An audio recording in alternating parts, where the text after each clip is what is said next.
बार बार एक चीज को बहुत जल्द पढ़ने से अच्छा यह है कि उसी चीज को आप ध्यान से पढ़िए। यह बहुत इंपॉर्टेंट है क्योंकि अक्सर बच्चे यही कंप्लेन करते हैं कि उनके पास समय इतना नहीं होता। बच्चे गलती यह है कि समय तो बहुत होता है पर उसका सही ढंग से इस्तेमाल करना यह बहुत जरूरी है। तो आज बात करने वाले हैं उस इंपॉर्टेंट चीज की जिसे हर बच्चे को इंतजार रहता है। That is how to make notes like a topper. एक टॉपर की तरह कैसे नोट्स बनाए जाए, कैसे अपने मार्क्स को अपस्केल किया जाए, कैसे चीजों को अच्छे से याद किया जाए। तो यह सब बात करने के पहले एक चीज आपको अपने दिमाग में डाल लेनी है। रटना नहीं है, समझना है। क्योंकि जितना समझ के पढ़ेंगे उतनी ही आसानी से आप अपने एग्जाम्स को क्रैक कर पाएंगे और जिंदगी में भी आप खूब आगे जा पाएंगे। यह आदत बहुत जरूरी है और इस हैबिट को आपको कंटिन्यूशन में रखना है। तो याद रखिएगा, रटना नहीं है, समझना है, जो बहुत इंपॉर्टेंट है।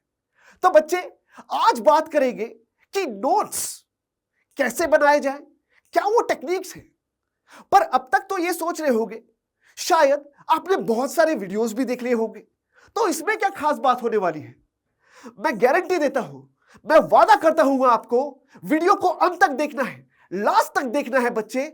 और लास्ट में देखने के बाद आप कमेंट में लिख कर जाएंगे, ये कह के जाएंगे, this was one of the best video जो मैंने जिंदगी में अब तक देखा है। ये मेरा वादा है, ये एलन का वादा है, क्योंकि एलन हमेशा बच्चों की बेहतरी के लिए बहुत बढ़िया सोचता है। तो चलिए शुरू करते हैं, अंडरस्टैंड करते हैं। हम सिर्फ नोट्स के बारे में बात नहीं करेंगे, किस तरह के नोट्स होते हैं इसके बारे में बात नहीं करेंगे। हम आज सीख कर जाएंगे कि नोट्स बनते कैसे हैं। वैसे चाइना में एक कहावत है, अगर आप एक इंसान को हर रोज मछली खिलाओगे तो वो मछली खाता ही रहेगा, पर अगर उसी इंसान को अगर आप मछली पकड़ना सिखा दो तो वो हम पर डिपेंडेंट ना होकर खुद पर डिपेंडेंट रहेगा। तो हम चाहते हैं हमारे बच्चे खुद पे डिपेंडेंट बने, अच्छे से पढ़े, खूब आगे जाएं और जिंदगी में अपना नाम रोशन करें, अपने माँ बाप का नाम रोशन करें, इस देश का नाम रोशन करें। चलिए आगे बढ़ते हैं, शुरू करते हैं। नाउ सबसे पहली चीज जो मैंने आपको बताया, दैट इज वेरी इंपॉर्टेंट, और इस चीज को आपको शुरुआत से समझ लेना है। और वो चीज क्या है? वो है आपका फोकस। आप चाहते क्या है, आपका गोल क्या है? तो यहां देखिए, clarity is the foundation of focus. जब तक आपके दिमाग में क्लैरिटी नहीं होगी कि मुझे चाहिए क्या, मैं क्या बनाना चाहता हूं, मैं क्या सीखना चाहता हूं, मैं नोट्स बना क्यों रहा हूं, इससे क्या फायदा होगा, तब तक ये नोट्स किसी काम के होंगे ही नहीं। आधे से ज्यादा बच्चे तो फेलियर नोट्स बनाने में इसलिए हो जाते हैं क्योंकि they are not clear, they are not focused what actually they want. तो when you are clear on what matters, it is easier to make decision and take action. बच्चे, जब आप क्लियर रहोगे ना कि मुझे चाहिए क्या, तो बड़े आसानी से आप डिसीजन ले पाओगे और बहुत बढ़िया तरीके से आप आगे बढ़ पाओगे। चलिए सीधे आगे बढ़ते हैं और इसको समझते हैं। Now why good notes matter. अच्छा, नोट्स के बारे में तो बात कर ली, तो बहुत सारे बच्चे ये भी सोच रहे होंगे, सर नोट्स जरूरी है क्या, नोट्स होना जरूरी है क्या, या अच्छे नोट्स किसको कहते हैं, कैसे बनते हैं, क्यों जरूरी है। इस सब का जवाब हमें मिलने वाला है। तो याद रखिएगा, अगर हम नोट्स के बारे में बात करें, बहुत आसानी हो जाती है नोट्स से बच्चे, जैसे कि इंप्रूव्स रिटेंशन। आप आसानी से चीजों को याद रख पाते हो, किसकी मदद से, इन्हीं नोट्स की वजह से जो वेल ऑर्गेनाइज्ड है। कैसे बनेंगे वो तो सिखा के जाऊंगा आपको मैं। दूसरी बात, सेव्स टाइम। नोट्स, सबसे बड़ा एडवांटेज नोट्स का ये है क्विक रिवीजन, फास्ट रिवीजन। क्योंकि एग्जाम के टाइम पर जब 27 पेज का कोई चैप्टर है तो पूरा का पूरा थोड़ी मैं पढ़ते बैठूंगा। तो ऐसे हालात में अगर मुझे जल्दी से रिवाइज करना है तो नोट्स बहुत बढ़िया चीज होती है। तीसरी चीज, बूस्ट अंडरस्टैंडिंग। नोट्स अगर वेल ऑर्गेनाइज्ड है, अच्छे से बने हुए हैं, तो आपकी समझ और बेहतर बन जाएगी। बड़े आराम से आपको चीजें समझ में आने लगेगी और बड़े आराम से आप उन चीजों को याद रख पाओगे बच्चे। इसके अलावा रिड्यूसेस स्ट्रेस। बिल्कुल, बहुत बार एग्जाम जब आते हैं तो बच्चे घबराए होते हैं। अब जो कॉन्फिडेंट है, जो वेल प्रिपेयर्ड है, वो कभी घबराता नहीं है। वो तो वेट करता है कि कब पेपर मेरे हाथ में आए और मैं कब लिख कर आऊं। सो जब आपके नोट्स बेटर होंगे, बेटर अंडरस्टैंडिंग होगी, बेटर लर्निंग होगी, तो ये जो वर्ड है स्ट्रेस, ये गायब हो जाएगा, क्योंकि आपके कॉन्सेप्ट क्लियर हो गए, क्योंकि आप रट कर नहीं समझ के पढ़ने वाले हैं बच्चे। अब आगे अगर बात करें, हम बात करेंगे scientific steps to notes making. तो अब जो हम नोट्स मेकिंग की बात करेंगे, इसमें हम साइंटिफिक स्टेप्स की बात करेंगे, जहां पर हम देखेंगे कि किस तरह से नोट बनना जरूरी है और कैसे बनते हैं। नाउ सबसे पहला step, prepare before note taking. अच्छा, नोट्स बनाने के पहले प्रिपरेशन जरूरी है। किस चीज की प्रिपरेशन, क्या है वो समझते हैं। सो आप ये सोच रहे होंगे, सर इतनी सारी चीजें सोचनी पड़ती है क्या नोट्स बनाने के लिए? बेशक, बिल्कुल, क्योंकि ये टाइम जो आप इस पे स्पेंड कर रहे हो, ये आपका इन्वेस्टमेंट है जो आपको बहुत कुछ बचा के देने वाला है और आपके मार्क्स को अपस्केल करने वाला है। पर ऐसा क्यों? इसलिए क्योंकि preparation sets the foundation for the focus learning. जब आप वेल प्रिपेयर्ड होकर नोट्स बनाओगे तो आधी से ज्यादा चीजें आपकी वैसे क्लियर हो जाएंगी और बहुत बड़े आसानी से बिना स्ट्रेस लिए आप चीजों को समझ पाओगे, कर पाओगे, बना पाओगे, है ना। तो यहां पर it is based on the priming effect. अब क्या होता है प्राइमिंग इफेक्ट? अगर मैं आपके सामने एक कलर का नाम बोल दूं येलो, और येलो से मैं अगर आपसे पूछूं कितने ऐसे फ्रूट्स हैं, वेजिटेबल्स हैं, तो आप बड़े आसानी से याद कर लोगे। अभी कुछ फ्रूट्स आपके दिमाग में आ रहे होंगे, सिर्फ मैंने येलो कहा है और आपको बहुत सारे फल, फ्रूट्स दिखाई दे रहे हैं। ऐसा कैसे हो सकता है? हमारा माइंड कुछ इस तरह से वर्क करता है। तो ये जो नोट्स है ना, हमारी जो मेमोरी है, इसको टैप करता है और हमें वो याद दिलाता है। यही काम है नोट्स का, ठीक है। अब बात करते हैं कि किस तरह से सारी चीजों को प्रिपेयर करना है हमें। गैदर मटेरियल्स, ये पहला पॉइंट जो है, इसको इतना ज्यादा सीरियस नहीं लेना है, क्योंकि नहीं तो पता चले कल आप मार्केट जाओ और आप नए नए हाइलाइटर्स, नए नए कलरिंग पेन्स और बहुत सारे बुक्स लेके आए। नहीं, देखिए चीजों को सिंपल रखना है। अगर आपके पास लास्ट ईयर की कोई बुक्स है जिसमें कुछ पेजेस बचे हुए हैं, उन पेजेस का यूज कर सकते हैं आप। ऐसा होता है बहुत बार, ठीक है। दूसरी चीज, एक या दो कलर का पेन आप इस्तेमाल कर सकते हैं। बहुत जरूरी नहीं है कि कंपल्सेशन नहीं है, ये जो पहला पॉइंट है ऐसा नहीं है। बट हाँ, अगर कुछ बच्चे चाहते हैं कि मेरे नोट्स वेल ऑर्गेनाइज्ड हो, अच्छे से हो, इट्स योर चॉइस, ये आपकी चॉइस है, आप उसको किस तरह से बनाना चाहते हैं। बट क्या नोट्स सिर्फ दो कलर के पेन से बन सकते हैं? बिल्कुल बन सकते हैं। क्या इसका कोई प्रॉब्लम है? नहीं। चलिए सेकेंड पॉइंट पे आते हैं, रिव्यू द सिलेबस। बहुत इंपॉर्टेंट है बच्चे, मैं नोट्स तो बना रहा हूं पर कहां से बना रहा हूं, यह बहुत इंपॉर्टेंट है, क्योंकि हमें यह पता होना चाहिए कि मेरा सिलेबस क्या कह रहा है। क्योंकि आउट ऑफ द बॉक्स जाके पढ़ोगे तो आप अपना टाइम वेस्ट कर रहे हो। तो नोट्स बनाने का मकसद क्या है? टाइम को सेव करना और कम समय में बहुत अच्छे से रिवाइज करना।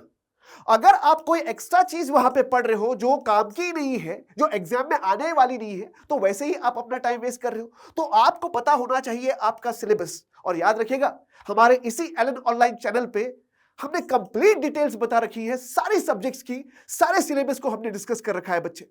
आगे बढ़ते हैं, स्कीम द चैप्टर्स। जब आप नोट्स बनाएंगे तो हमेशा याद रखिएगा, ये बहुत बड़ा ब्लंडर है, बहुत बड़ी गलती करते हैं बच्चे।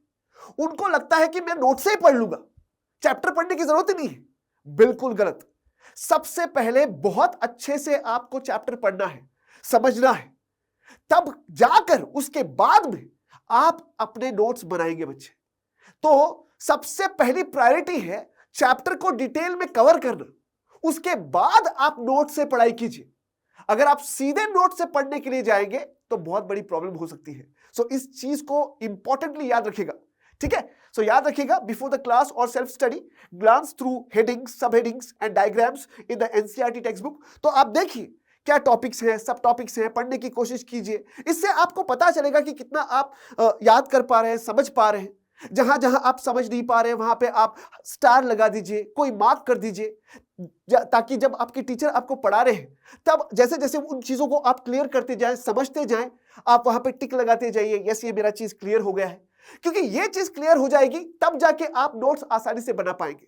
ज्यादा से ज्यादा प्रॉब्लम तब आती है कि जब हम पढ़ रहे हैं तो बहुत सारे टर्म्स होते हैं, कॉन्सेप्ट होते हैं, वर्ड्स होते हैं जिसका मतलब हमें नहीं पता होता है। तो जब आप टीचर से अपने पूछते हैं, जब टीचर पढ़ा रहा है तो हाथों हाथ उसको आप वहां पे लिख लीजिए, हाँ ये वर्ड है, इसका मतलब मुझे नहीं पता था, टीचर ने इसका मतलब ये कहा है, वहां हाथों हाथ लिख लीजिए इसको। ज्यादा टाइम नहीं लगता बच्चे इसमें, पर यही छोटी छोटी चीजें आपका बहुत सारा आगे जाके टाइम बचाती है। अब आगे जाकर वही जितने भी वर्ड्स हैं, कॉम्प्लिकेटेड टर्म्स हैं, तो आप उसको साइड में लिखकर एक अलग से पेज बनाकर उस चैप्टर के पहले चिपका सकते हैं। इससे आपका रिवीजन लर्निंग और आसान हो जाएगा। ठीक है, तो इस तरह से हमें आगे चलना है। आगे अगर बात करें सेट अ गोल, देखो बिना गोल के तो मजा ही नहीं आएगा। जब भी आप पढ़ाई कर रहे हो तो अपने आप को टारगेट देना, जब भी आप नोट्स बना रहे हो तो अपने आप को टारगेट देना जरूरी है। जैसे कि यहां पे देखिए, decide what you want to achieve, example understand quadratic equation और लर्न द कॉजेज और the effects of world war 1। तो टारगेट होना चाहिए, गोल होना चाहिए कि मेरा मकसद क्या है, क्या सीखना है मुझे, तो इससे और आसानी होती है। तो परेशान बिल्कुल भी नहीं होना है। मैं आज आपको पूरे नोट्स किस तरह से बनते हैं इन डिटेल बता के जाऊंगा, लास्ट तक जुड़े रहना है। नाउ अगर हम एक एग्जांपल ले यहां पर देखते हैं, फॉर साइंस चैप्टर अगर बात करें केमिकल रिएक्शंस की एंड इक्वेशंस की, तो आप पूरी एनसीईआरटी को थोड़ा सा देख लीजिए।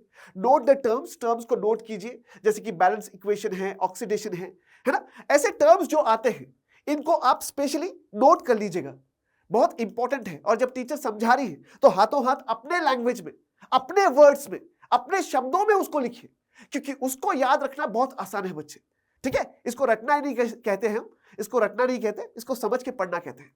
Now prepare a notebook with a heading, जैसे कि मान के चलिए एक आपने नोटबुक बना लिया पूरे साइंस सब्जेक्ट के लिए, तो चैप्टर वाइज उसमें हेडिंग डालकर उसके नोट्स बनाते जाइएगा। नोट्स कैसे बनाने हैं मैं बता रहा हूं आपको, बट ये सारा आपका प्रिपरेशन है नोट्स बनाने के लिए। हम फर्स्ट से लेकर एंड तक, जब तक हमारे नोट्स बन जाएंगे, हम डिस्कस करने वाले हैं बच्चे। Now step 2, use active listening and selective note. अब ये एक्टिव लिसनिंग क्या है बच्चे? जब बात करते हैं हम एक्टिव लिसनिंग की, तो हम बात कर रहे हैं जब टीचर क्लास में पढ़ा रहे हैं तो पूरा का पूरा ध्यान देकर आपका फोकस टीचर क्या बता रहे हैं, क्या पढ़ा रहे हैं, किस पे जोर दे रहे हैं, इस पे होना चाहिए, ना ही कि आप इधर उधर ध्यान दे रहे हैं। आपका पेन, आपकी टेक्स्ट बुक आपके हाथ में होनी चाहिए, एनसीईआरटी। तो जो टीचर पढ़ा रहे हैं, बार बार टीचर पढ़ाते पढ़ाते चीजों पे जोर देते हैं, ये बहुत बार बोर्ड एग्जाम में आया है, ये टर्म बहुत इंपॉर्टेंट है, तो हाथों हाथ आप उसको स्टार लगा लीजिए, ताकि आपको नोट्स बनाने में और आगे पढ़ाई करने में भी आसानी होगी बच्चे। सो एक्टिव लिसनिंग, पूरा ध्यान देकर, फोकस करके, और हमारा दिमाग भी, हमारा माइंड भी, हमारा ब्रेन भी उसी तरीके से चलता है। इसको ओवरलोड करना चीजें पसंद नहीं है, इसको चीजों को शॉर्ट करके, क्रिस्प करके, और जितने आसानी से समझा सको उतना उसको पसंद आता है, राइट? सो क्यों ये जरूरी है active listening and that too selective note making? अब यहां देखिए, the brain filters irrelevant information better when you focus on key points. इसको हम कहते हैं कॉन्स्टिट्यूटिव लोड थ्योरी। जहां पर हम बात कर रहे हैं, अगर एक टाइम पर, सेम टाइम पर एक टीचर आपको सोशल साइंस पढ़ा रही है और आपका दिमाग मैथ्स पे जा रहा है, तो आप पढ़ नहीं पाओगे बच्चे, आपका ध्यान ही नहीं है। तो जो टीचर जिस टाइम पे पढ़ा रहा है उस पर ध्यान देना है, पूरा फोकस उस पे देना है, और उस टाइम पे उसी पे ध्यान देना है। दिस इज अ हैबिट, इसको डेवलप कीजिए, बहुत इंपॉर्टेंट है। ठीक है, नाउ आगे बात करते हैं किस तरह से इन चीजों को करना है। Listen actively in class, that is pay attention to what the teacher emphasises. बहुत इंपॉर्टेंट है नोट टेकिंग के लिए, नोट मेकिंग के लिए। ठीक है, डेफिनेशंस के बारे में टीचर्स जोर दे रहा है, डेफिनेशन बहुत इंपॉर्टेंट है, ये फॉर्मूलाज बहुत इंपॉर्टेंट है। ये जो चीज आई है बहुत बार रिपीट हुई है, जैसे कि यूनिफिकेशन ऑफ इटली हो गई, जर्मनी हो गई, एक एग्जांपल दे रहा हूं समझने के लिए आपको। तो उन चीजों को हमें मार्क करना है, हाईलाइट करना है, वहां पे इंपॉर्टेंट लिख देना है, स्टार लगा देना है ना। अब डोंट राइट एवरीथिंग। नोट बनाने का मतलब ये नहीं है कि सारा का सारा पूरा का पूरा लिखो, इतना टाइम भी नहीं होगा बच्चे, लाइव क्लास में इतना टाइम नहीं होता है। ठीक है, तो आपको बस पॉइंट लिखने हैं, पूरा का पूरा चीज नहीं लिखना है, और आपको मार्क करना है। ठीक है, तो शॉर्ट में, क्रिस्प में, छोटे छोटे लाइंस में आप उसको लिख लीजिए, है ना। Now use keywords and phrases. ऐसा कैसे कर सकते हैं आप? कीवर्ड्स यूज कीजिए, फ्रेज यूज कीजिए, पूरा कंप्लीट सेंटेंस लिखने की जरूरत नहीं है, अपने लैंग्वेज में लिखना है, अपनी भाषा में लिखना है, जिससे आप समझ सके उस चीज को। So note down important terms, date, formulas और concept instead of full sentences. इन सारी चीजों के बजाय आप सिर्फ जो इंपॉर्टेंट चीजें हैं उसको जॉट डाउन कीजिए, मार्क कर लीजिए। बाद में जाकर आप इसको लिख भी सकते हैं, अच्छा बढ़िया भी बना सकते हैं। ठीक है, नाउ अब बात करेंगे टेक्निक्स। तो बहुत सारे बच्चे तो वेट कर रहे होंगे कि टेक्निक्स कब आएगी, मैं नोट्स कब बना पाऊंगा, कैसे बनाना है, ये टेक्निक्स मुझे चाहिए। तो चलिए शुरू करते हैं, समझते हैं कि टेक्निक्स क्या है, किस तरह से बनाएंगे नोट्स को हम। सो सबसे पहली टेक्निक है कॉर्नल नोट टेकिंग मेथड। अब ये किस तरह का मेथड है? ज्यादातर ये मेथड आप यूज कर सकते हो जब आपके टीचर आपको क्लास में पढ़ा रहे हैं। अब ये किस तरह से यूज कर सकते हैं देखते हैं। तो यहां देखिए, divide your page into 3 sections. Page को 3 सेक्शन में डिवाइड करना है बच्चे। लेफ्ट कॉलम क्यूज कहते हैं उसको, राइट कीवर्ड्स और क्वेश्चंस। मैं दिखाऊंगा कैसे करना है प्रैक्टिकली आपको। राइट कॉलम यहां पे नोट्स लिखेंगे आप, जहां पे समराइज करेंगे मेन पॉइंट्स को जब आपकी क्लास चल रही है। और तीसरा, अगर हम बात करें तो बॉटम सेक्शन जो है इसमें आप समरी लिखेंगे। समरी का मतलब ये नहीं कि बहुत बड़े बड़े पैराग्राफ लिखने हैं, बस आपको 2 या 3 सेंटेंस में लिखना है कि आज की क्लास में मैंने क्या पढ़ा, आज के टॉपिक्स में मैंने क्या पढ़ा। चलो दिखाता हूं मैं आपको कैसे करना है। यहां देखिए, आप हिस्ट्री का चैप्टर है, मान के चलिए नेशनलिज्म इन इंडिया, ये पढ़ रहे थे, और what was non cooperation movement, की लीडर्स एंड डेट्स। तो टीचर पढ़ा रही थी नॉन कॉपरेशन मूवमेंट, है ना। तो यहां पर what was non cooperation movement मैंने लिख दिया, कि लीडर्स कौन थे, डेट्स इसमें लिख दिए। अब इसके अलावा नोट्स में आप लिखोगे लॉन्च कब हुआ नॉन कॉपरेशन मूवमेंट, देखिए आप डेट है 1920, okay, led by Gandhi ji, aimed at boycotting British goods, ठीक है। स्कूल्स, कोर्ट्स, की इवेंट्स अगर बात करें, Chauri Chaura 1922 led to withdrawal. अब यहां एक चीज याद रखनी है बच्चे, बहुत इंपॉर्टेंट है यहां पर। अब यहां अगर हम नोट ले रहे हैं तो बहुत बार नोट लेते वक्त गलतियां भी हो सकती हैं, और इसी की वजह से हमेशा ये आदत बनाइएगा कि आप नोट बनाते वक्त आपकी एनसीईआरटी ओपन रखें, टेक्स्ट बुक का रेफरेंस लें, नहीं तो बहुत बार गलती हो जाएगी। चीजों को क्रॉस चेक करना जरूरी है, क्योंकि एक बार नोट्स अगर बन गए तो बार बार आप उसी से पढ़ने वाले हैं। तो अगर हम यहां देखें तो यहां पर हमने देखा कि लॉन्च्ड 1920, तो याद रखना है अगर हम बात करें नॉन कॉपरेशन मूवमेंट की तो स्टार्ट कब हुआ। एक्चुअली में नॉन कॉपरेशन मूवमेंट जो स्टार्ट हुआ वो था आपका जनवरी 1921। तो यहां पे गलती पकड़ाई में आ गई ना। तो अब तक तो हम समझ रहे थे मैंने गलती कर दी थी, 1920 लिख दिया था, तो मैं सही कैसे करूंगा, मैं इसको एनसीईआरटी से चेक करूंगा, मेरी टेक्स्ट बुक से चेक करूंगा। तो ये जानबूझकर मैंने यहां एग्जांपल लिया ताकि मैं आपको दिखा सकूं नोट्स को बार बार देखना जरूरी है, उसमें गलतियां हो सकती हैं। अगर कोई बच्चा पुरानी किताब से पढ़ रहा है तो उसमें अगर इकोनॉमिक्स लेके आया है तो उसमें डेटा ओल्ड होगा, नया नहीं होगा। तो उसको देखना पड़ेगा कि मैं नई एनसीईआरटी रीप्रिंट एडिशन 2025-26 से ही पढ़ रहा हूं ना, उससे नोट्स बना रहा हूं ना। ये चीजें इंपॉर्टेंट है, नहीं तो क्या होगा, नहीं तो कुछ गलतियां हो सकती है। तो याद रखिएगा, इन सारी चीजों को याद रखना है, इस तरह से हमें चलना है, राइट। अगर बात करें समरी की तो non cooperation movement was a mass protest against British rule promoting self reliance but halted after violent incident. तो वायलेंट इंसिडेंट कौन सा था, चौरी चौरा, फरवरी 1922 में हुआ। तो ये एक टेक्निक है, ठीक है। कौन सी टेक्निक है, कॉर्नल मेथड, ठीक है। यहां पे देखिए एक एग्जाम्पल है, मान के चलिए एक बच्चा क्लास में बैठा हुआ था, उसने अपने पेज पे इसको जॉट डाउन किया है। तो यहां पे देख सकते हैं मैटर्स के बारे में, टाइप्स ऑफ मैटर शायद टीचर पढ़ा रही होगी, तो उसने जॉट डाउन कर लिया। कैसे किया, देखिए आप, उसने क्या किया, कीवर्ड्स लिख दिए, नोट लिख दिए। तो टाइप्स ऑफ मैटर लिख दिया उसने, एक तरफ सॉलिड, तो सॉलिड्स के बारे में लिखा have a definite shape, have a definite volume.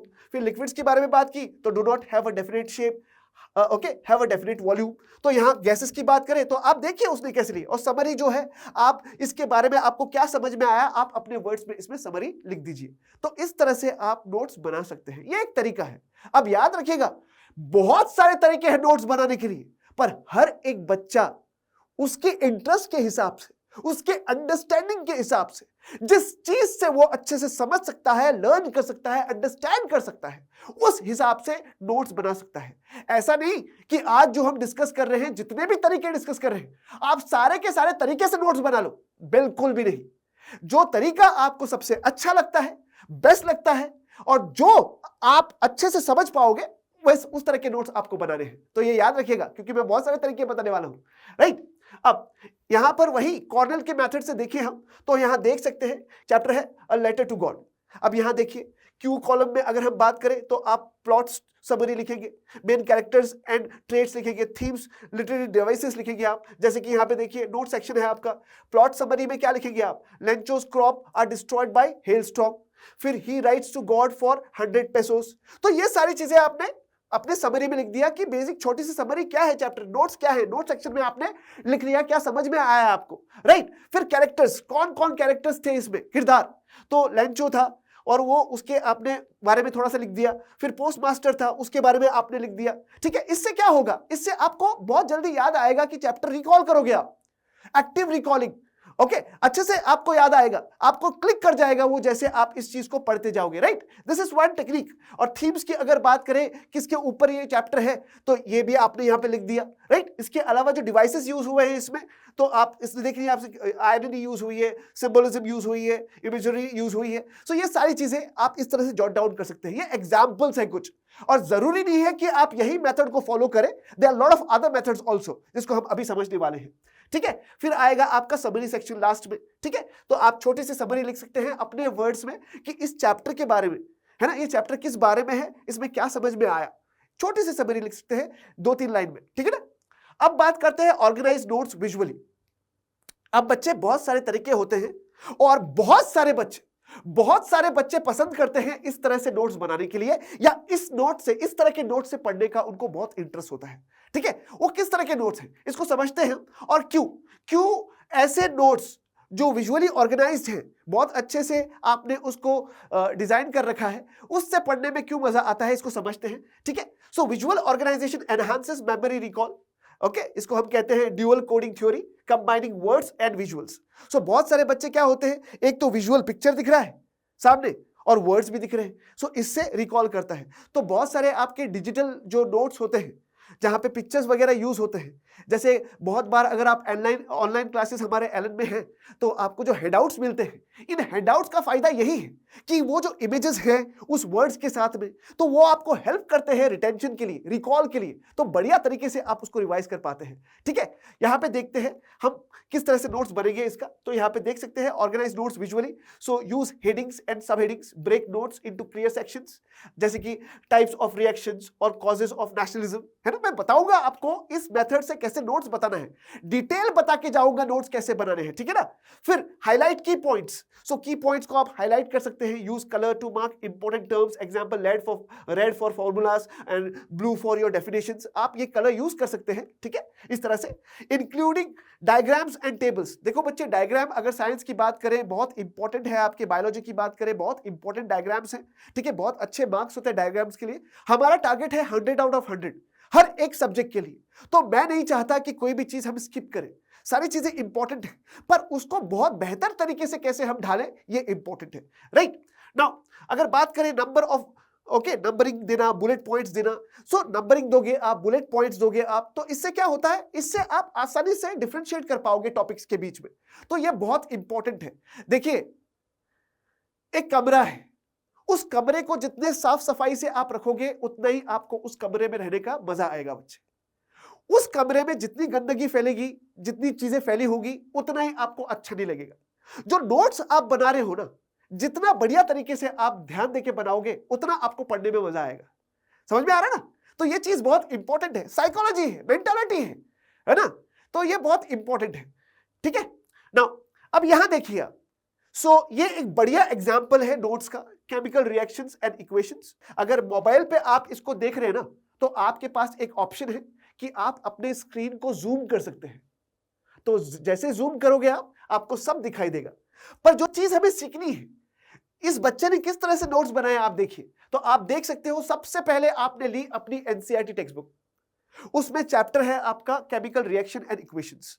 अब उसमें होंगे आपके टॉपिक्स, सब टॉपिक्स, हेडिंग्स, सब हेडिंग होंगे, तो उसी हेडिंग और सब हेडिंग को आपने क्या किया, आपने अलाइन कर दिया। तो सबसे पहले आपने केमिकल रिएक्शन क्या होता है उसके बारे में बताया, फिर आप बात कर रहे हैं balance chemical reaction, why balance, फिर आप बात कर रहे हैं टाइप्स ऑफ केमिकल रिएक्शन, उसमें आपने बात की है कॉम्बिनेशन रिएक्शन, और बाद में आप बात कर रहे हो डिकम्पोजिशन रिएक्शन।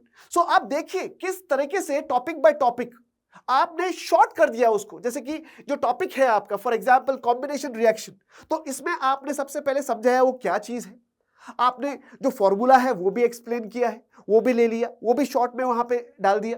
तो इससे क्या हो रहा है कि पूरा का पूरा चैप्टर जो है आप बड़े आसानी से, बड़े आराम से आप देख सकते हैं। जैसे कि आगे अगर हम बढ़े तो हम देख सकते हैं heat in reactions, okay, exothermic reaction, endothermic reaction. तो यहां पे क्लियरली हम देख सकते हैं कि किस तरह से आपने इसको एकदम शॉर्ट बना दिया। अब मैं जब पढ़ाई करूंगा तो यहां पर होगा क्या, तो पूरी की पूरी टेक्स्ट बुक उठा के मुझे पढ़ने की जरूरत नहीं है। याद रखिएगा, पहली बार तो मैं बहुत डिटेल में पढ़ूंगा जब मेरी टीचर पढ़ा रही है और मैं पढ़ रहा हूं, एक बार बहुत जरूरी है, पर एक बार जब मैंने उसको अच्छे से पूरा का पूरा कंप्लीटली पढ़ लिया है, उसके बाद से जब भी आपको रिवाइज करना है तो ये नोट्स जो है आपका बहुत बहुत बहुत सारा टाइम बचाने वाले हैं बच्चे। क्योंकि क्या होता है, सिंपल सी चीज है, एक चीज को जब बहुत अच्छे से पढ़ लेते हैं और उस चीज को जब आप शॉर्ट कर देते हैं और जब आप जाके वापस पढ़ेंगे तो वो चीजें जैसे जैसे पढ़ते जाओगे ना, वो अपने आप आपके दिमाग में आती जाएगी, उसका आगे का part. This is how a brain works. और इसी की वजह से तो कहते हैं रिवाइज करते रहना चाहिए, लर्न करते रहना चाहिए। ठीक है, तो ये एक तरीका है। दूसरा, कलर चार्ट बहुत इंपॉर्टेंट है, तो इसको तो आप इसी तरीके से बना लीजिए और जहां बैठते हैं वहां पेस्ट कर लीजिए, अपने बुक में पेस्ट कर लीजिए जो आपने अलग अलग सब्जेक्ट के लिए बनाए हैं। तो ये कुछ तरीके हैं। जो टॉपर्स होते हैं वो टॉपर्स पैदाइशी नहीं होते, उनकी आदतें ऐसी होती हैं जो उनको टॉपर बनाती हैं। आप भी अपनी आदतें बन लो, आप भी टॉपर बन जाओगे। सो टॉपर कोई सुपरमैन थोड़ी है या सुपर वुमेन थोड़ी है। अपनी मानसिकता को सुपरमैन और सुपर वुमेन जैसा बनाओ बच्चे, अपने आप सारी चीजें ठिकाने पे आ जाएंगी। तो ये इंपॉर्टेंट है, ठीक है ना। तो यहां देख सकते हैं, इस कलर चार्ट का इस्तेमाल कर सकते हैं आप। सो इस तरह से चीजों को भी आप मैनेज कर सकते हैं, अरेंज कर सकते हैं, ताकि रिवीजन आपका अच्छे से हो जाए। और एक टेक्निक है दैट इज माइंड मैप। अब ये माइंड मैप क्या है और इसको बनाना कैसे है, क्या है ये भी बताऊंगा, बनाना कैसे है ये भी बताऊंगा। ठीक है, तो माइंड मैप में आपने क्या किया, आपने तो एक पेज पर चैप्टर का नाम लिखा, आपने जो टॉपिक्स हैं उसको लिखा, और टॉपिक्स लिखने के बाद में दो दो तीन तीन लाइन में उसके बारे में आपने लिख दिया। जैसे कि इसको देखते हैं, यहां पे देखिए, सबसे पहले मैंने लिख दिया चैप्टर का नाम रिसोर्सेस एंड डेवलपमेंट। फिर मैंने ऊपर लिखा है क्लासिफिकेशन ऑफ रिसोर्सेस। अब मैंने क्लासिफिकेशन ऑफ रिसोर्सेस में क्या क्या पढ़ा है भाई, मैंने पढ़ा है on the basis of origin, वहां पे बायोटिक अबायोटिक पढ़ा मैंने। On the basis of exhaustibility मैंने क्या पढ़ा, रिन्यूएबल नॉन रिन्यूएबल। बच्चे, अगर आपने ये चैप्टर अच्छे से पढ़ लिया, एक बार टीचर के एक्सप्लेनेशन पे आपने ध्यान दे दिया है, तो इस माइंड मैप को देखते ही आप जब पढ़ोगे ना, बायोटिक अबायोटिक, अच्छा बायोटिक, अरे वो चीज living things, abiotic non living things, ऐसे ही याद आ रहा है। देखो, I am also human being, मैं भी एक इंसान हूं, कोई सुपर नेचुरल चीज थोड़ी हूं, आप भी है ना। सो इस एज में जो बच्चे हैं, आप तो बहुत एनर्जी से लर्न कर पाओगे, याद रख पाओगे, आपका माइंड तो और अच्छे से डेवलप हो रहा है, ग्रो हो रहा है। ठीक है, तो इसमें आपका एडवांटेज है, तो आप और भी चीजें बेटर तरीके से याद रख पाओगे बच्चे। समझ में आ रहा है। तो इन चीजों को कैसे बनाया, आपने टॉपिक्स को डिवाइड कर दिया। क्लासिफिकेशन ऑफ रिसोर्सेज में आपने पूरे रिसोर्सेज को डाल दिया, पूरा पैराग्राफ नहीं लिखा है। अगर आप देखोगे कहीं पे भी पैराग्राफ नहीं लिखा है, आप देखो कैसे छोटे छोटे वर्ड्स में लिखा है। ठीक है, फिर आप देखिए यहां पे डेवलपमेंट ऑफ रिसोर्सेज, यहां पर हमने बात की सस्टेनेबल डेवलपमेंट। तो सस्टेनेबल डेवलपमेंट किसी बच्चे को याद रह सकता है, किसी बच्चे को याद नहीं है। किसी बच्चे को याद नहीं है तो ब्रैकेट में एक एग्जांपल लिख दो, बस छोटा सा, याद रखने के लिए। वो पढ़ते ही मुझे याद आना चाहिए कि उसका मतलब क्या है। ठीक है, फिर एजेंडा 21, किसी बच्चे को याद नहीं तो ब्रैकेट में लिख दीजिए, एक वर्ड दो वर्ड एक एग्जांपल लिख दीजिए। ये डिपेंड करता है बच्चे पर, है ना। हर एक बच्चा एक तरीके के नहीं होता बच्चे। कुछ ऐसे बच्चे हो सकते हैं जो एजेंडा 21 पढ़ते हैं उसको याद आ जाएगा, हाँ एजेंडा 21 ये होता है। अब कोई बच्चा ऐसा हो सकता है उसको एक दो लाइन या एक लाइन यहां पे आगे लिखनी पड़ेगी। समझ में आ रहा है ना। तो नोट्स जो है हम अपने हिसाब से बना रहे हैं, अपने पढ़ने के हिसाब से, दूसरों को देख के नहीं बनाना है नोट्स। ठीक है, तो ये चीज इंपॉर्टेंट है। फाइन, अब यहां पे देखिए सॉइल एज रिसोर्स, तो यहां पे हम लिख देंगे सॉइल क्यों रिसोर्स है। फिर यहां पे इस चैप्टर में आता है लैंड रिसोर्सेस, लैंड यूटिलाइजेशन। तो यहां टॉपिक बाय टॉपिक वहां पे छोटी छोटी तरीके से आपने इसको लिखा। तो इसके लिए सबसे पहले मुझे क्या इंपॉर्टेंट पता होना चाहिए, हमें पता होना चाहिए कि क्या इंपॉर्टेंट टॉपिक्स है यहां पर। ठीक है, जैसे कि यहां पर देखिए मैं आपको दिखाता हूं, क्लास 10th में सिविक्स का चैप्टर है पॉलिटिकल पार्टीज। अब पॉलिटिकल पार्टीज के अंदर अगर बच्चे बात करेंगे हम, तो आप देखिए टीचर बार बार बोलती है या बोलता है, क्या बोलते हैं टीचर कि डेफिनेशन इंपॉर्टेंट है, role of political parties, function of political parties, कितनी टाइप की होती है, okay, national versus state political party, उनका क्राइटेरिया क्या है, and problems and solution of political party. अब हमें टीचर ने तो बता दिया, अरे डेफिनेशन क्या है, तो आप एक बुक लीजिए, उसमें लिखिए डेफिनेशन, तो उसके सामने डेफिनेशन लिख दीजिए। रोल, तो रोल के आगे आप पॉइंट्स लिख दीजिए, पॉलिटिकल पार्टी के रोल्स क्या है। फिर आप फंक्शंस के आगे फंक्शंस लिख दीजिए पॉइंट्स में। फिर टाइप्स, टाइप्स के आगे टाइप्स लिख दीजिए, उसका दो लाइन में आप एक्सप्लेनेशन लिख दीजिए। नेशनल वर्सेस स्टेट पार्टी, तो एक आप डिफरेंस बिटवीन क्रिएट कर दीजिए, नेशनल पार्टी, स्टेट पार्टी, और आप उनके डिफरेंस लिख दीजिए। फिर प्रॉब्लम्स एंड सोल्यूशन, मतलब चैलेंजेस क्या फेस करती है पॉलिटिकल पार्टी, एक लाइन में लिख दीजिए, और सोल्यूशन क्या है एक लाइन में लिख दीजिए। नोट्स तैयार बच्चे, बड़े आसानी से नोट्स तैयार। कैसे? देखिए इस तरह से। अब देखिए यहां पर वही चीज करके दिखा रहा हूं आपको, वही चीज करके दिखा रहा हूं, है ना, बोल के आया हूं, आपको सिखा के जाऊंगा नोट्स कैसे बनाने। एक सिंपल तरीका है, सबसे पहले आइडेंटिफाई कीजिए टॉपिक्स को और उस टॉपिक्स के बारे में लिख दीजिए, अपने शब्दों में लिखिए। मुझे याद करने के लिए बना रहा हूं मैं, किसी को दिखाने के लिए नहीं। कोई आकर आपके नोट्स चेक करके आपको अवार्ड देके जाने वाला नहीं है। याद रखिएगा आपका मकसद क्या है, जो शुरुआत में शुरू की थी हमने, फोकस। आपका फोकस क्या है? अंडरस्टैंडिंग, समझ। तो मेरे नोट्स में इसलिए बना रहा हूं कि मेरा चैप्टर मुझे समझ में आना चाहिए। आपकी मर्जी है आप उसको कैसे बना रहे हैं। तो मैंने टॉपिक्स लिए, पॉलिटिकल पार्टीज, मैंने चैलेंजेस लिख दिए, चैलेंजेस कौन से हैं बच्चे, फिर रिफॉर्म्स लिख दिए कि क्या क्या बदलाव ला सकते हैं, चेंजेस कैसे बेटर बना सकते हैं, मैंने लिख दिए। फिर मैंने बात की फंक्शंस की, तो फंक्शंस कौन से मैंने लिख दिए, ठीक है। डेफिनेशन क्या है, डेफिनेशन लिख दी, ठीक है। ये सिंपल एग्जाम्पल बता रहा हूं, सिंपल एग्जाम्पल बता रहा हूं। फिर अगर और एक एग्जाम्पल ले, तरीके अलग अलग है, तरीके अलग अलग है। यहां देखिए सिविक्स का चैप्टर है, अगेन फेडरलिज्म है। यहां फीचर्स पता होने चाहिए। टीचर कह रही है coming together, holding together, how is India federal country, centre and state relation, फिर लैंग्वेज पॉलिसी, डिसेंट्रलाइजेशन क्या है, क्यों है, कैसा हुआ। तो इसको भी हम नोट्स में बना सकते हैं। ओके, आप देख सकते हैं, ये एक तरीका है ना। यहां पर अगर आपको दिख नहीं रहा है, जैसे मैंने पहले भी बताया, मोबाइल पे देख रहे हैं बच्चे, तो आप मोबाइल की स्क्रीन को जूम कर सकते हैं, तो आपको दिख जाएगा, ठीक है। तो ये एक तरीका है फेडरलिज्म। उसका मतलब क्या है, कितने तरीके होता है। यूनिटरी गवर्नमेंट क्या है, की फीचर्स ऑफ फेडरलिज्म, मतलब यहां देखिए आप टॉपिक लिख दिया, उसके फीचर्स लिख दिया आपने, है ना। फिर टॉपिक है ऑब्जेक्टिव ऑफ फेडरलिज्म, क्या है, types of federation, coming together, holding together, okay. What makes India a federal country, topic है, उसके नीचे उसके पॉइंट्स लिख दिए हमने। फिर यहां पे देखिए इस तरीके से हम टॉपिक वाइज जा रहे हैं। आगे अगर आप आओगे तो देखिए आप रेजिडेंटरी सब्जेक्ट्स क्या होते हैं, ओके। हमारे चैप्टर के अंदर ही है union list, okay, state list, residuary subjects है, कॉन्क्रीट लिस्ट है। तो ये सब कुछ इसके आगे मैंने छोटे छोटे लाइंस में लिख दिया। अब इससे होगा क्या, पूरी की पूरी किताब करके दोबारा पढ़ने की जरूरत मुझे है नहीं। तो इस नोट से मैं बड़े आसानी से अपने आप को रिवाइज कर लूंगा। तो सिंपल तरीका है बच्चे, टेक्स्ट बुक लीजिए, जब टीचर पढ़ा रही है तब ध्यान देना है, समझना है, इंपॉर्टेंट जो वर्ड्स है उसके मीनिंग है आपको वहां पे हाथों हाथ लिख लेने हैं। आप वो किसी भी लैंग्वेज में लिखिए, पर आपको समझ में आना चाहिए उसका मतलब क्या है, ठीक है। तो इस तरह से आप अपने नोट्स बनाएंगे। दूसरा तरीका यह है, बहुत सारे ऐसे चैप्टर्स होते हैं जिसमें आप जो इंफॉर्मेशन है वो टेबल के फॉर्म में डाल सकते हैं। ज्यादातर ये आपको सोशल साइंस पे देखने को मिलेगा, ठीक है। तो जैसे कि सोशल साइंस में एक चैप्टर है एग्रीकल्चर।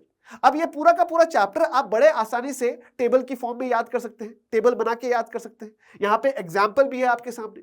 तो एक तरफ आपने लिख दिया क्रॉप एंड क्रॉप सीजन, दूसरा क्लाइमेट रिक्वायरमेंट, दूसरा एरिया ऑफ प्रोडक्शन। तो पूरे क्रॉप्स के नाम लिख दो, उसके क्लाइमेटिक रिक्वायरमेंट लिख दो, एरिया ऑफ प्रोडक्शन लिख दो। तो आसानी से, बड़े आसानी से आप पूरे क्रॉप्स रिवाइज कर लोगे बच्चे। तो यहां आप देख सकते हैं ये कुछ एग्जांपल्स हैं, मैं दोबारा दिखा रहा हूं आपको ताकि आप पॉज करके वीडियो को आप देख सकते हैं, ठीक है। तो आप देख सकते हैं पूरे के पूरे क्रॉप सीजन, क्लाइमेटिक रिक्वायरमेंट देख सकते हैं, एरिया ऑफ प्रोडक्शन देख सकते हैं। तो इससे चीजें और आसान हो जाती है बच्चे, ठीक है। तो दिस आर द वे, आप जिस तरीके से आप अपने नोट्स बना सकते हो। और याद रखना है हर एक बच्चे का तरीका अलग हो सकता है, उसके समझ के हिसाब से बच्चा उस नोट्स को बना सकता है, ठीक है। So this are the way to make the notes, fine. तो देख सकते हैं आप पूरा का पूरा चैप्टर। अब और एक तरीका है, सारे पॉसिबिलिटीज बता के जाऊंगा। मैंने बताया, आपको वादा किया है, सिखाकर जाऊंगा नोट्स कैसे बनाना है। तो अब तक हमने बात की, अब हिस्ट्री का सबसे बड़ा चैप्टर है, देख सकते हैं हिस्ट्री के चैप्टर वैसे बड़े बड़े हैं, इंपॉर्टेंट चैप्टर है, the rise of nationalism in Europe. अगर यहां पे इस चैप्टर की अगर बात करें तो टॉपिक देख लीजिए आप। सबसे पहले कितने टॉपिक्स हैं आप देख सकते हैं, French revolution and the idea of nation, the making of nationalism in Europe, the aristocracy and the new middle class, okay. अब फॉर एग्जांपल मान के चलिए बहुत सारे बच्चों को ये नहीं पता है कि ये रेवोल्यूशनरीज कौन थे, इसका मतलब क्या है, या मुझे ये नहीं पता है कि हार्डशिप क्या होती है, ओके। मुझे ये नहीं पता है कि आपका for example strange case of Britain नहीं पता है, मतलब मुझे मतलब ही नहीं पता है इनके। तो सबसे पहले इसमें बहुत सारे वर्ड्स आते हैं, टर्म्स आते हैं। तो टीचर जब आपको पढ़ा रहा है वो टर्म्स आपको हाथों हाथ बुक में लिखना है। जैसे इस चैप्टर के अंदर एब्सोल्यूटिस्ट है, ओके, आपका है फिर डेस्पोटिक रूल है। तो इसका मतलब क्या है? तो ये आप हाथों हाथ लिखिए ताकि आपको याद रहेगी चीजें, कभी भूलोगे नहीं इस चीज को आप। उसके बाद में ये तरीका क्या है, ये जितने भी टॉपिक्स हैं ना, ये जितने भी टॉपिक्स हैं, आप एक काम करना, बुक लेना, टॉपिक लिख दीजिए और टॉपिक के नीचे अपने वर्ड्स में लिखिए इसमें मैंने क्या पढ़ा, अपने वर्ड्स में 2-3-4 पॉइंट्स। फिर दूसरा टॉपिक, इसमें आपने क्या पढ़ा, फिर तीसरा टॉपिक, इसमें आपने क्या पढ़ा। इस तरह से आपके एक तरीका है, नोट्स बन गए। ये भी एक तरीका है नोट्स का। दूसरा, आप ऐसा भी कर सकते हैं, क्योंकि हमारे माइंड को क्या चैलेंजिंग चीजें बहुत पसंद है। कोई अगर हमें चैलेंज करता है ना, जो चीज हम नहीं भी करने वाले हैं वो भी कर देते हैं। तो यहां देखिए आप, तो आप एक काम कर सकते हैं, हर एक टॉपिक पर आप क्वेश्चन लिख दीजिए और आंसर लिख दीजिए उसका, ताकि आप क्वेश्चन आंसर फॉर्म में उस चैप्टर को लर्न कर ले, रिवाइज कर ले। मैं एग्जांपल दिखाता हूं आपको, जैसे कि यहां देखिए आप, ये पूरे के पूरे क्वेश्चंस दिखा रहा हूं आपको। पूरे के पूरे क्वेश्चंस जो है बच्चे टॉपिक वाइज है, मतलब ये पूरे के पूरे क्वेश्चंस अगर आप देखेंगे, पूरे के पूरे क्वेश्चंस वाइज आपके जो टॉपिक वाइज हैं, पूरा चैप्टर कवर कर रहे हैं। तो ये एक तरीका है, this is one way, okay. ये एक आपका तरीका है जहां पे आप बहुत बड़े आसानी से इसको नोट्स के फॉर्म में बदल सकते हैं, in the question answer form, in the question answer form, ठीक है। ये एक तरीका है, फाइन। तो जितने भी तरीके पॉसिबल हैं आपके नोट्स बनाने के लिए, रिवीजन करने के लिए, मैं सारे आपको बता के जा रहा हूं बच्चे, सारे के सारे तरीके आपको बता के जा रहा हूं। अब इसके अलावा कुछ एडिशनल टेक्निक्स भी है, कुछ एक्स्ट्रा टेक्निक्स भी बता के जा रहा हूं, क्योंकि जब तक एक्स्ट्रा नहीं मिलता है ना, मजा नहीं आता है। तो मैं चाहता हूं मेरे बच्चे नोट्स बनाएं और उस नोट्स को यूज करें और बहुत अच्छे से पढ़ें, खूब आगे बढ़े। और एलन के साथ जुड़े रहना है, क्योंकि बहुत सारे और भी वीडियोस आने वाले हैं और बहुत सारे वीडियोस हो चुके हैं, तो आप जाकर देख सकते हैं। बहुत सारे ऐसे वीडियोस हैं हमारे प्लेटफॉर्म पर, जहां पर आप देखोगे कि कितनी सारी चीजें आपको बड़ी आसानी से समझने को मिलने वाली है। नाउ एडिशनल टॉपिक्स की बात करें तो फ्लैश कार्ड्स। अब ये फ्लैश कार्ड क्या होते हैं? क्वेश्चन आंसर के टाइप में होते हैं। मैं आपको अभी दिखा दूंगा कि कैसे इसको हम क्विक रिवीजन के लिए इस्तेमाल कर सकते हैं, ओके। एग्जाम्पल भी दूंगा आपको मैं इसका, ठीक है। चैप्टर समरी पेज, बहुत बार क्या होता है बच्चे, एक चैप्टर खत्म हो गया, चैप्टर खत्म होने के बाद में आप एक काम कर सकते हैं, एक पेज लिया आपने, उसमें आपने अपने वर्ड्स में समरी लिख दी, पॉइंट्स लिख दिए कि इस चैप्टर में क्या क्या मैं समझ में आया, क्या क्या चैप्टर के बारे में है, और आपने उसको लास्ट पेज पे चिपका दिया ताकि आपको याद रहे। या तो आप जो है अपने रिवीजन नोट्स जो बनाए हैं वहां पे भी इसको चिपका सकते हैं, ठीक है। दैट इज योर चॉइस, आप इसको कहां चिपकाना चाहते हैं, कहां यूज करना चाहते हैं, राइट। उसके अलावा प्रैक्टिस क्वेश्चंस, अभी अभी मैंने आपको दिखाया, टॉपिक वाइज आप क्वेश्चंस लिख सकते हैं और वही क्वेश्चंस आपके प्रैक्टिस के काम आएंगे और वही क्वेश्चन आपके रिवीजन भी काम आ जाएंगे। मतलब चैप्टर का जितने भी टॉपिक्स हैं और सब टॉपिक्स हैं, उस पे एक एक क्वेश्चन आपने बना लिया, मतलब उस क्वेश्चन आंसर को अगर आपने कर लिया लिख कर, तो आपके रिवीजन भी हो गया और क्वेश्चन आंसर्स की प्रैक्टिस भी होगी बच्चे, ठीक है। तो यहां एक एग्जांपल है आपका, ज्योग्राफी का फर्स्ट चैप्टर है रिसोर्सेज एंड डेवलपमेंट। तो यहां देखिए, चैप्टर स्टार्ट होता है रिसोर्स की डेफिनेशन से, तो मैंने क्वेश्चन बना दिया व्हाट इज रिसोर्स, मतलब मेरी डेफिनेशन कवर हो गई। फिर बात करते हैं different types of resources, classification of resources, biotic, abiotic, तो इस पे मैंने क्वेश्चन बना लिए, ठीक है। रिन्यूएबल, नॉन रिन्यूएबल, इस पे क्वेश्चन बना लिए। टाइप्स बेस्ड ऑन ओनरशिप, इस पे क्वेश्चन बना लिया। Potential develop stock and reserve, इस पे क्वेश्चन बना लिया मैंने। कॉन्सिक्वेंसेज ऑफ ओवर यूज, हद से ज्यादा यूज करूंगा तो क्या होगा, इस पे क्वेश्चन बना लिया। व्हाट इज रिसोर्स प्लानिंग, इस पे क्वेश्चन बना लिया। स्टेप्स इन रिसोर्स प्लानिंग, बहुत बार इस पे क्वेश्चन आता है बच्चे, इस पे बना लिया। व्हाई इज लैंड इंपॉर्टेंट, ये भी टॉपिक है, इस पे क्वेश्चन बना लिया। फैक्टर डिटरमाइनिंग लैंड यूज, इस पे भी क्वेश्चन बना लिया। Causes and solution for land degradation, आप देख सकते हैं कॉजेज क्या है लैंड डिग्रेडेशन के और सॉल्यूशन क्या है। अब बहुत सारे बच्चों को ये पता ही नहीं होता है कि डिग्रेडेशन का क्या मतलब है। बच्चे, डिग्रेड होना, डिटेरिएट होना। फॉर एग्जाम्पल मान के चलिए कोई अपना केमिकल वेस्ट जाकर लैंड पे थ्रो कर रहा है जो अच्छा लैंड है, तो क्या उस जमीन को मैं इस्तेमाल कर पाऊंगा? नहीं, तो वहां क्या हो गया, लैंड डिग्रेड हो रहा है। तो इस तरह से आपको याद रखना है, ये एग्जांपल्स याद रखने हैं, ठीक है। इंपॉर्टेंस ऑफ सॉइल, इसके बारे में आपने लिख लिया, ठीक है। क्लासिफिकेशन ऑफ सॉइल आपने लिख दिया, डिफरेंट टाइप्स ऑफ सॉइल लिख दिया, और जहां आपने डिफरेंट सॉइल्स लिखे हैं ना, उसके नीचे ही थोड़ा थोड़ा उसके बारे में लिख दीजिए, आप थोड़ा थोड़ा उसके बारे में लिख दीजिए। जैसे कि एलुवियल सॉइल के नीचे आपने थोड़ा सा लिख दिया, उसका फाउंड इन लिख दिया, कैरेक्टरिस्टिक लिख दिया उसके बारे में, फिर आपने लिख दिया ब्लैक सॉइल के बारे में, है ना। ऐसे करके अगर आप चलोगे ना, तो आप पूरा का पूरा चैप्टर कवर कर रहे हैं बच्चे, कंप्लीट चैप्टर आपने कवर कर ली बड़े आसानी से। अब ये पूरे के पूरे जितने भी तरीके बताए हैं, सारे के सारे तरीके इस्तेमाल नहीं करने, जो आपको सबसे बढ़िया लगा, जो आपको लगता है जो बड़ा आसान है आप कर सकते हो उसको कीजिए। ओके, इससे आप बहुत अच्छे से याद कर पाओगे, लर्न कर पाओगे, रिवाइज कर पाओगे, बहुत सारा टाइम सेव कर पाओगे बच्चे। ठीक है, तो ये सारी चीजें आप देख सकते हो। और लास्ट है हाउ टू कंजर्व सॉइल, जहां पे हम कंटूर प्लाविंग की बात करते हैं, टेरेस फार्मिंग की बात करते हैं, शेल्टर बेड्स की बात करते हैं, स्ट्रिप क्रॉपिंग की बात करते हैं। और इस तरीके से आपने अपना पूरा का पूरा चैप्टर कवर कर लिया। अब लास्ट में बहुत इंपॉर्टेंट है, नोट्स तो बनाने जा रहे हैं, नोट्स बनाना चाहता हूं, पर बहुत बड़ी मिस्टेक्स करते हैं जब आप नोट्स बनाते हो। तो क्या मिस्टेक है वो? जो सबसे बड़ी मिस्टेक्स हैं आपकी, that is overloading notes. Notes बनाने का मतलब ये नहीं कि हर चीज में लिखता ही चला जाऊं, तो फिर वो नोट्स नहीं है, आपका चैप्टर बन जाएगा एनसीईआरटी वाला। तो ये याद रखना है, ठीक है। So don't cram too much information, keep them concise, बहुत शॉर्ट। अभी तक हमने जितने भी एग्जांपल देखे बहुत शॉर्ट थे बच्चे, ठीक है। मैसी हैंड राइटिंग याद रखिएगा, अभी अभी आपको मैंने बताया, कमरा जितना साफ रखेंगे ना उतना अच्छा लगता है रहने में। तो जब आप नोट्स बना रहे हैं, भले टाइम लगे, बट अच्छी राइटिंग से, अच्छे तरीके से, जो आपको समझ में आ जाए, जो आपको समझ में आ जाए, नीट एंड क्लीन तरीके से उसको लिखना, क्योंकि उन चीजों में पढ़ना बहुत मजा आता है बच्चे। फिर स्कीपिंग डायग्राम्स याद रखिएगा, खासकर बायोलॉजी की बात करें, साइंस की बात करें, जहां डायग्राम्स इंपॉर्टेंट है उसको स्किप नहीं करना है। बहुत सारे आपके सब्जेक्ट्स ऐसे हैं जिस पे डायग्राम्स पे बहुत अच्छे अच्छे मार्क्स आते हैं, तो उसको स्किप नहीं करना है, याद रखना है, उन डायग्राम्स को भी याद करना है, ठीक है, याद रखना है।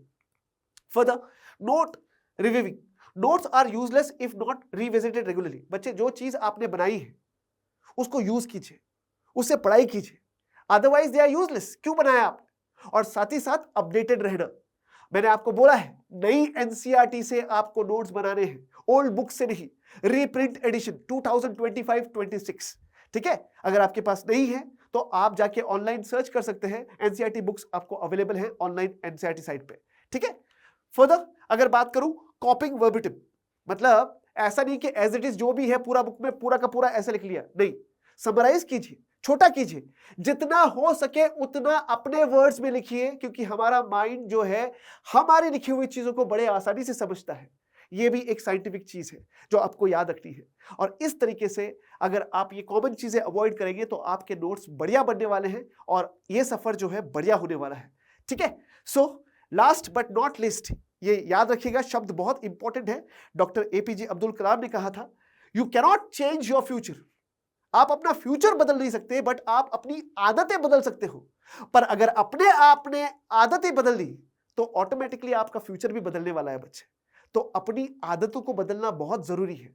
बहाने करना छोड़ दीजिए, स्टार्ट कीजिए, बिलीव कीजिए, आप कर सकते हैं। और हमेशा की तरह एक कोट है जो मेरा बहुत फेवरेट है, मुझे बहुत अच्छा लगता है, हर एक लेक्चर के बाद में मैं बच्चों को देके जाता हूं और आज भी देके जाऊंगा। You don't have to be great to start. आपको स्टार्ट करने के लिए महान होने की जरूरत नहीं है, समझ में आया? But you have to start to be great. पर अगर महान बनना है तो आपको स्टार्ट करना जरूरी है। तो याद रखिएगा बच्चों, विश्वास रखना है, अपने अंदर खूब विश्वास रखना है, भरोसा रखना है और इसी भरोसे के साथ आगे बढ़ना है। तो do your best, start preparing the notes, and thank you so much. Thank you.